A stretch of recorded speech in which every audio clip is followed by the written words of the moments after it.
I was at rock bottom after my wife left me. It was a sweet woman with dimples who rescued me when I was questioning my own purpose in life. At that time, I never imagined our relationship would turn out this way. My name's Logan. After graduating from college, I landed a job in a top-tier company. Typically, after the training period for new employees, they'd be assigned to a branch office near the headquarters. But I was assigned directly to the headquarters. The job was rigorous, only good results were acceptable. It was demanding from the beginning. Determined not to fall behind my seniors, I strived hard and rapidly improved my skills. I graduated from a prestigious university, always loved studying, and aimed for the top. Perhaps it was sheer luck that brought me this far. However, these two qualifications seemed to naturally boost my image. I'm fairly tall, but I'd say I have a pretty average appearance. Fashion isn't exactly my strong suit. Still, thanks to my credentials, I often got approached by women. My 20s went by in a whirlwind, with both work and personal life keeping me on my toes. After working at the company for several years, I, at the age of 30, professionally might not have any official title yet, but I felt I was on the brink of becoming a supervisor. On the personal front, I started dating someone a friend introduced during a night out, and just last year, we tied the knot. We moved into a reasonably spacious and stylish apartment with a great view and were thoroughly enjoying our newly life. With my salary, we were comfortable, and considering our plans to have children, the physical tools and future considerations, my wife chose to be a full-time housewife. Things at work were going smoothly, and every day I would return to a home where my wife was eagerly waiting. Everything seemed to be sailing smoothly, at least up to this point. Then one day, a transfer notice came in. The new location. A rural branch office, quite the contrast from the bustling city I'm accustomed to. The notice did mention supervisor, so it was undeniably a promotion. But having assumed I'd stay at the headquarters, I was visibly shaken. I headed home and broke the news to my wife, but there was no joy in the promotion for me. The first thing out of her mouth was, "Why such a countryside? What's going on?" I was told by HR that they needed my skills at the new location. Even after relaying this to my wife, she seemed far from convinced. Moreover, the new place would require a move. While my wife was struggling to come to terms with it all, we didn't have much time before the move. So we started looking for a new place to live and went for some viewings throughout the day. As we visited multiple places, seeing the town, the buildings, which looked like shabby apartments if we were in the city, her mood progressively soured. On a whim, we drove by the new branch office. The sight of its worn-out walls against the backdrop of a fading town wasn't encouraging. She was speechless. Just seeing this place, she couldn't accept the continuous unsettling events, and our views couldn't align. We ended the day with just the viewings. Once we got home, discussions turned into arguments. Sure, it's labeled as a promotion, but isn't this just a demotion in disguise? If you work there, you'll never get a promotion or raise. We could be living below our means for the rest of our lives, my wife complained in tears. Our discussions reached a deadlock, and before we knew it, a moving day arrived. We decided to keep our electronic appliances in the city apartment for now. I took only my belongings and moved into the new apartment alone for the time being. The plan was for my wife to visit during weekends to see how things played out. However, after several weeks, she still hadn't made peace with the situation, saying, "I can't live here. I can't have the life I want with a husband working in a branch office with a dubious chance at a raise. I don't want it." After being told that by my wife, we ended up divorcing. I guess it's inevitable. Time for a fresh start and to focus on my job. That was my mindset. But the weight of the word divorce hit hard. Often at work, my hands would stop and my thoughts would spiral. I remember how homely my ex-wife was, how she always kept the house clean, and had delicious meals waiting for me. Just hearing her cheerful welcome home would wash all the fatigue away. I thought I'd be fine living alone, but with a divorce, it's lonely and tough. Can't live the ideal life in the countryside. What was my worth after all? Sigh. I sighed loudly even though I was at work. Seeing my distress, some colleagues, feeling sorry for me, invited me out for drinks. You're much more approachable than the previous supervisor. You're doing so well for someone so young. You're sharp and precise, just like when you were at the headquarters. Even some older colleagues were present, and they all refrained from bringing up the divorce, instead encouraging and praising me. With that warmth, I was re-energized. Time has a way of healing things. After a while, I became accustomed to my new life and dedicated myself to the responsibilities at hand. Around that time, our branch was scheduled for an occasional inspection. Logan, long time no see. I'll be here for the week, so let's work well together. Hearing that familiar voice and turning around, I was met by Sarah, a former colleague from the headquarters.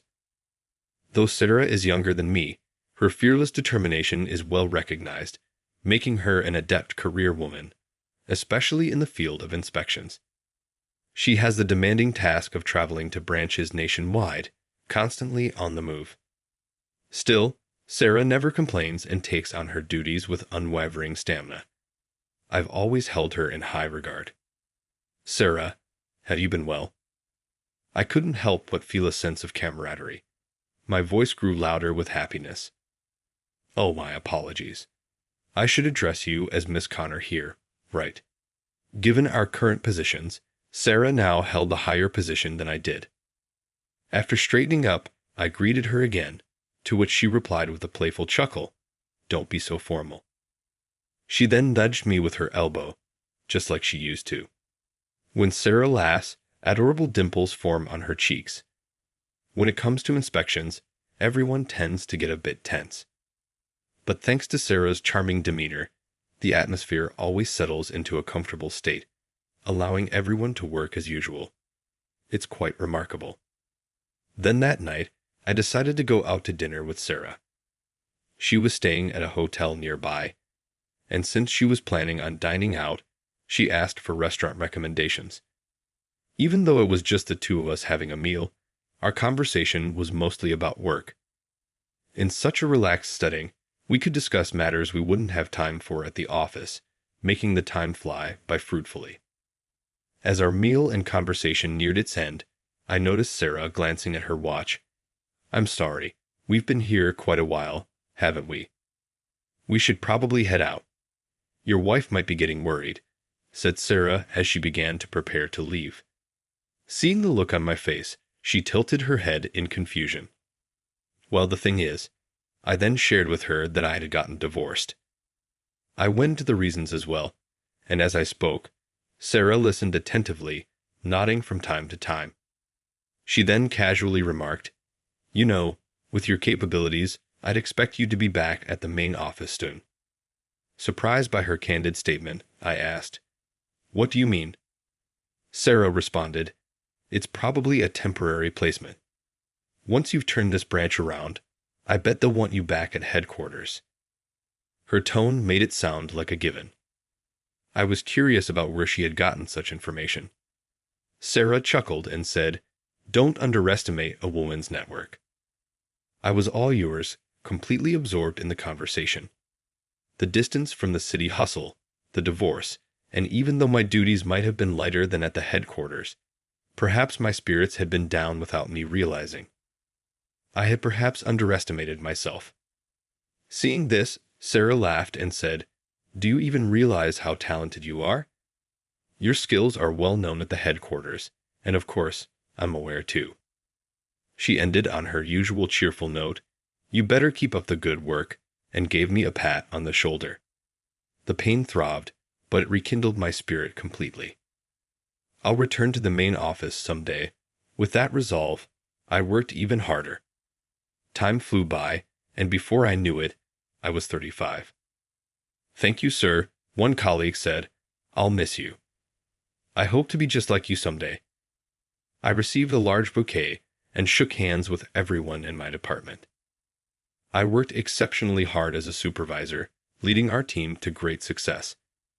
I also mentored my successor, who then moved up to a managerial position in recognition of my accomplishments. I have now returned to work at the headquarters, even though I was returning to the same department as before. I got promotion. I'd be joining as a department head. The bustling city atmosphere felt familiar, while the air quality was so-so. I've always loved the vibrant energy of the city. I took a few days off to handle my move and settle down before officially starting at the main office. My colleagues at the headquarters, knowing it would be hard to coordinate once I got busy, decided to throw me a welcome back party during this break. They booked the city's finest upscale restaurant for the celebration, combining 2 private rooms just behind the counter seats. Seeing all those familiar faces and sharing the joy of working together again naturally brought smiles and lively conversations. Just as I thought the day would end on a high note, something unexpected happened. When I looked towards the counter to place an additional order, a customer walking in caught my eye. Looking closer, I realized it was my ex-wife, and she wasn't alone. She was with a man. Our eyes met, and she looked as startled as I felt, freezing in place. The man noticed and asked my ex-wife, "Who's that?" Snapping back to reality, she gave her. I smiled and replied with a sigh, "Oh, that's my ex-husband." The man then said, "Oh, that guy," and looked at me with a wry smile. There wasn't much left to say. She seemed to feel the same, promptly turning her back to me, and both of them took seats at the counter. I didn't let it bother me and continued chatting with my colleagues. However, on my way back from the restroom, my ex-wife called out to me. "Why are you here?" she asked with a cold tone in her voice. "I came back," I replied in the same tone. She laughed dismissively and remarked, "After being demoted, you sure had the guts to come back. You probably screwed up again, didn't you?" Giving me a pitiful look, the man sitting beside her seemed to be asking her about me graduating from a prestigious college and then getting demoted makes no sense, he sneered. Irritated by their comments, I said, "Well then, ready to leave." However, my ex-wife quickly pulled the man close to her and gloated, "He's quite impressive, isn't he?" Without me asking, she began to brag about how he works for a top-tier company, how talented he is, and how his future is so much brighter than mine. Every now and then, she'd throw in a resentful comment about me. From time to time, her bitterness towards me mixed in. As for the man, while he said, "Don't talk like that. It's sad for your ex-husband," he didn't seem entirely displeased with her praise. He chuckled condescendingly at me with every nod he gave. I tried to tune them out, looking for the right moment to head back to my seat. Just then, a colleague heading to the restroom stopped in his tracks. "Hey, isn't that you, Jake?" My colleague recognized the man and addressed him. "Oh, it's a pleasure. Quite the coincidence," Jake responded. It seemed they knew each other. They started chatting lightly, but the man kept stealing glances at me. "Wait, do you work with this guy?" Pointing at me, he asked my colleague. I wonder if they seemed close. My colleague looked surprised that the man didn't recognize me. "Hey, you can't talk to him like that. He's our new department head, and so young and impressive. You should greet him. I mean, seriously, this Mr. Stern, is something else. He's the youngest ever in our company's history to be promoted to this position." My colleague gleefully shared this, briefing me on the details about this Jake guy before taking off. Turns out, this man is a sales rep from a major supplier who frequents our department. After hearing about me from my colleague, the man whispered, "Is Logan the one I've heard rumors about?" His face progressively paled. My ex-wife seemed momentarily stunned but soon snapped, "Wait a minute, you mean he's higher up than you?" and confronted the man with a frustrated look. Still pale-faced, the man muttered something about needing to greet me properly, but was taken aback by my ex-wife's rebuke. There's no point in sticking around to watch their spat. I locked eyes with the man, saying, "So you're Jake, right?"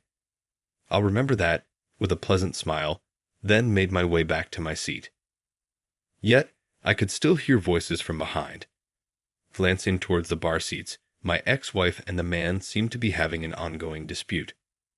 When our eyes met, Jake quickly looked away, urging my ex-wife, "Let's leave now," and quickly settled the bill.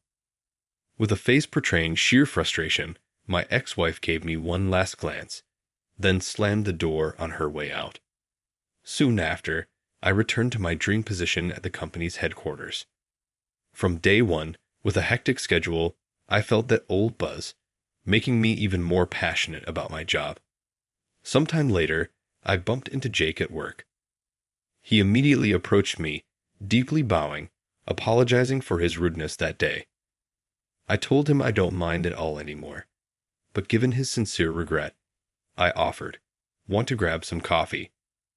I don't mind at all anymore, but given his sincere regret, I offered to grab some coffee. After a couple of sips, he let out a long sigh, finally appearing relaxed. We made small talk about work, but the conversation naturally shifted to my ex-wife. Apparently, they had a falling out. Whether it was her pride or something else, she ended up breaking things off with Jake. I couldn't help but be slightly baffled. Was she so set on snagging a well-educated, hiring man? I feel sorry for my ex-wife too, even though she is beautiful to look at, cheerful and friendly, and has many good qualities. Though Jake came off as a jerk that day, I've heard from others that he's genuinely talented. I cheered him on, telling him to keep his head high. After work, as I stepped out of the office, my phone rang. The screen read Sarah. Before I could finish saying hello on the phone, Sarah Lai started talking. "Hey, it's me. I'm coming back this Sunday." Her voice was as bubbly as ever. Since that inspection, Sarah and I had kept in touch. At first, our conversations were mostly about work. Sarah would often give me a piece of her mind, always offering emotional support. I think the reason I never gave up and aimed higher was probably because of her presence. "I know you better than anyone else. Has some confidence and just do it." That's how she sounds on the phone. Even though she's supposed to be younger than me, it makes me laugh, wondering who's really the older one. Then, on Sunday, I waited for Sarah at the GFK airport lobby. When Sarah saw me, her face lit up with a broad smile, and she hurried over. "I'm back," she said cheerfully, and Sarah hugged me. Being embraced in such a public place, I was taken aback and embarrassingly stuttered, "Welcome back." I tentatively put my arm around Sarah's back, not sure how to react in the situation. Then Sarah looked up at me with an expectant expression and said, "Don't you have something else to say?" I could feel everyone's eyes on us. It was hard to admit, but I looked at her and said, "I love you, Sarah." But she teased, "Is that all? Isn't there more?" making a mischievous face, urging me to say more. I felt like my face was on fire, but I knew I had to say it now. So I gathered my courage and proposed to Sarah right there. As Sarah and I communicated frequently, we became closer. We both knew our feelings for each other were growing. But with Sarah traveling to various branches nationwide and having long overseas business trips, we hardly got a chance to meet. During this time, I once confessed my feelings over the phone, but she told me she wanted to hear it in person. And in time, we officially got married and became husband and wife. "Hey, look, I found this adorable mug and just had to buy it," Sarah said, seeming to have sneakily hidden it among the moving boxes, intending to use it from today. She happily lays the two out side by side and smiles. The new apartment we got for our life together with Sarah. From our high-rise view, I feel even more motivated. She wanted to settle down and had expressed her wish to retire early from her job, but they didn't want to let go of such a valuable employee. After taking the short break, she decided to work part-time at the headquarters. As for me, my role as a department head keeps me extremely busy. It helps that Sarah understands my job. She's good at supporting me and has been a tremendous help. Come on, put your back into it and have a great day every day. Sarah playfully smacks my back as I head out. I think she treats me a little rough, but when she does this, the day goes strangely well. I'll be off now. Take care, Sarah, I tell her. And as I leave, I can't help but notice how her dimples make her smile even more endearing. Today, I have to keep working hard to ensure that smile never fades. I can't always rely on her support. This new chapter of our life is bound to be busy, but I remind myself never to take my wife for granted.